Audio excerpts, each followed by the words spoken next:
Hello students, welcome to my channel. आज हम पढ़ेंगे क्लास 11th का स्नैपशॉट बुक का सेकंड चैप्टर द एड्रेस, जिसकी ऑथर है मार्गा मिनको, जिसके हम क्वेश्चन आंसर करते हैं।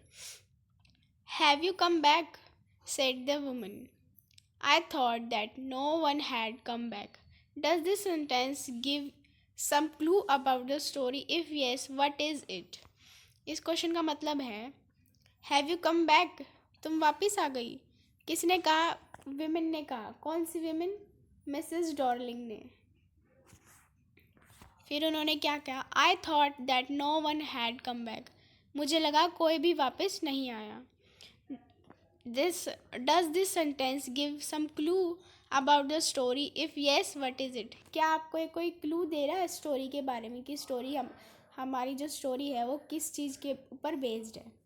तो हम आंसर देखते हैं इसका। Yes, this sentence gives a clue. हाँ, ये सेंटेंस हमें क्लू दे रहा है। It shows that the narrator and her family were victims of war, probably Jews during world war second. जो नरेटर यानी ऑथर की फैमिली थी वो विक्टिम यानी पीड़ित रही है वॉर से। जो कि वो किस फैमिली के थे? ज्यूज फैमिली के थे। और कब रहे हैं वो? इस वर्ल्ड वॉर सेकेंड के टाइम पे वो क्या रहे हैं? इसके विक्टिम रहे हैं। तो इससे हमें क्लू मिलता है स्टोरी का।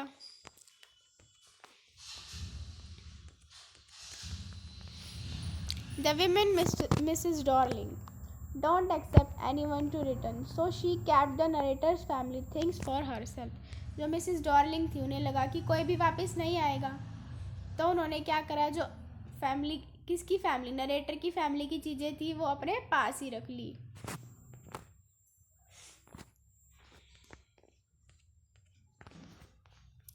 The story is divided into pre-war and post-war times.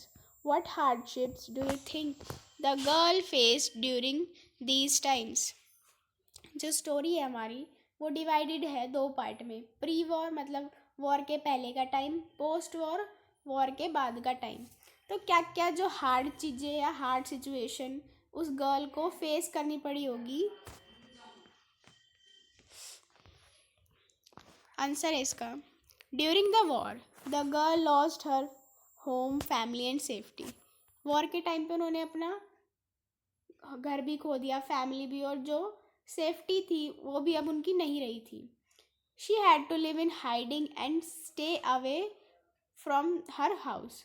उसे क्या छुप के रहना पड़ा होगा और दूर रहना पड़ा होगा अपने घर से।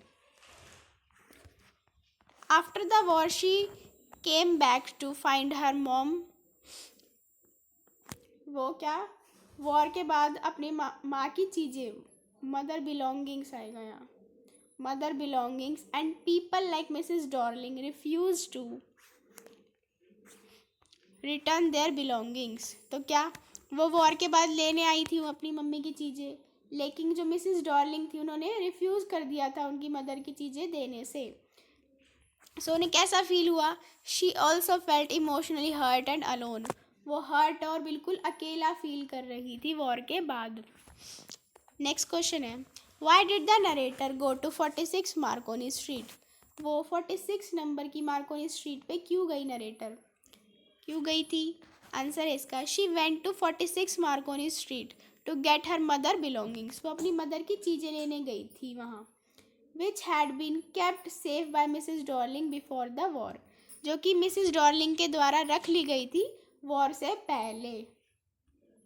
नेक्स्ट क्वेश्चन है, does the narrator recognise the things in the house? Why does she want to forget them? जो नरेटर थी क्या उनको याद थी अपने घर की चीज़ें और वो उन्हें क्यों भूलना चाहती थी? अब why does she want to forget them? Answer इसका, yes the narrator recognizes her mother things. उनको याद थी उनकी मदर की चीज़ें, जैसे क्या क्या थी? Cutlery, table cloth, tea pot etcetera. But they feel now strange and painful because her mother is no more. अब वो क्यों नहीं लेना चाहती उसको? याद तो उन्हें सब कुछ है, लेकिन अभी वो उन्हें अजीब लग रही है, वो चीज़ें पेनफुल लग रही है। वो उन्हें याद दिला रही है किसकी? वॉर के टाइम की, जिन्होंने उनकी, उस वॉर ने क्या करा? उनकी माँ को उनसे छीन लिया, इसलिए वो उन्हें याद नहीं करना चाहती।